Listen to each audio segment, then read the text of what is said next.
All right, let's pull back the curtain on two of the most personal and maybe sometimes mysterious parts of our work lives, our performance reviews, and of course, our paychecks. You might think it's all just about numbers and some feedback, but there is a huge strategic process behind it all that actually shapes your entire career. So let's dive in and figure it out. I mean, it's a question we've all asked, right? But here's the thing. Your review and your paycheck, they're really just the tip of the iceberg. What's happening below the surface, the stuff you don't see, that is what truly shapes your career path and, honestly, the success of the whole company. Okay, so to really get what's under the water with that iceberg, we need to look at the entire system it's a part of. HR isn't just, one department. Think of it more like the complex people operating system for a company's most valuable asset. It's people. So what does HR actually do? I think for most of us, we think of HR as the people who handle payroll and our time-off requests.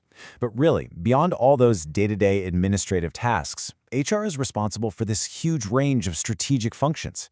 And these functions, they shape your entire experience at a company, literally from the day you apply to the day you leave. So this HR operating system has a ton of different parts. You've got recruitment, training, career planning, the whole shebang. But for what we're talking about today, we're going to zoom in on two of the most critical functions, performance management and rewards. Why? Because these two are right at the very core of how a company measures your contribution and decides what it's worth. All right, so let's zoom in even further. We're going to break down these two core functions, evaluation and compensation, to really get what they are at their foundation and maybe more importantly, the why behind them. First up, performance management. And no, this is not just that dreaded once-a-year review anymore. Thankfully, it's really evolved into this continuous process that's all about clear goals, open feedback, and actual development. And we're seeing modern tools pop up, like 360-degree reviews where you get input from your peers, your manager, maybe even customers, and it's all designed to help you grow. Okay, so on the other side of that coin, you've got rewards, or what we usually call compensation.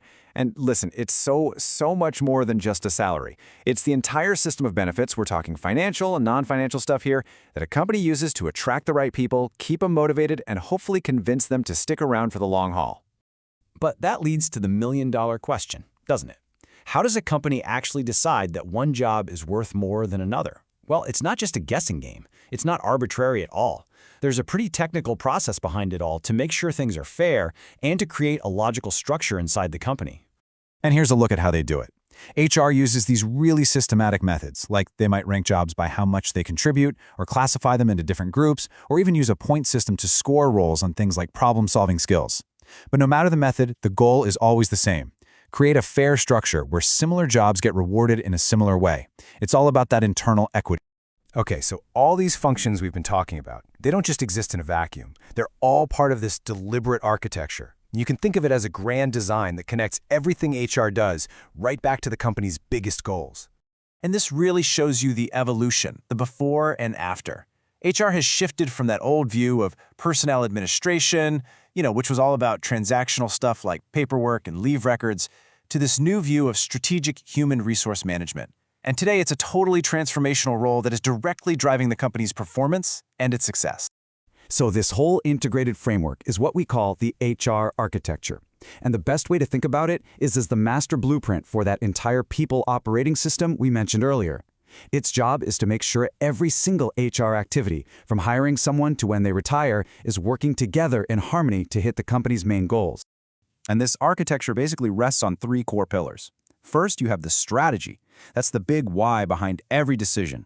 That strategy then informs the policies. These are the rules of the game, right? Like how often do we review performance? And finally, those policies are put into action through the day-to-day practices. That's the how things actually get done. All right, let's zoom back out for a minute, because none of these systems exist in a bubble, right? There are major forces out there in the world that are constantly reshaping how we think about pay and performance. So what's on the horizon? What does the future hold? I mean, just look at this number. A staggering 75% of organizations expect that dealing with compensation is going to get even more challenging in the very near future. And it makes sense, right? You've got remote work, inflation, a super competitive job market. It's a massive challenge for HR to design reward systems that are both fair and competitive. And, of course, probably the biggest game changer of all, technology. I mean, the digital transformation is having a massive impact, and it's completely revolutionizing how HR operates. Yeah, technology is really shifting HR from being reactive to being proactive. For example, we're seeing generative AI helping to write the perfect job description. We've got predictive analytics that can actually flag top performers who might be at risk of leaving. And then there's people analytics, which uses hard data to make much smarter decisions about hiring, promotions, pretty much everything. You know, this quote really sums up a monumental shift in thinking. The pandemic was a challenge that, let's be honest, nobody saw coming, and it forced companies to focus on not just being efficient, but on being resilient. So HR's role has really expanded. It's now also about building up the entire organization's capacity to adapt and bounce back from whatever that next unexpected challenge is going to be. Okay, so after all this high-level strategy talk, let's bring it right back down to what matters most. What does all of this actually mean for you and your career? This is so important. Your compensation is so much more than just your paycheck. Companies today think in terms of a total rewards framework, and that's the complete package, the entire value proposition. We're talking base salary, sure, but also bonuses, opportunities to grow, a good social environment, doing meaningful work, and of course that ever-important work-life balance. And here's the key. Understanding this framework gives you so many more levers to pull when you're negotiating in your own career. And this really highlights just how much the role of the top HR leader, the Chief Human Resources Officer, or CHRO, has been elevated. They are not just administrators anymore, not by a long shot. They are change champions and they are trusted advisors sitting right next to the CEO, helping to steer the entire organization through this world of, well, constant change. And all of this really leaves us with one final and, I think, pretty important question. As the world of work just keeps evolving at this breakneck pace and our own careers change right along with it, what is the ultimate measure of our value? Maybe, just maybe, it's something that can't be found on a paycheck or in a performance review, but in the total contribution we make. Definitely something to think about.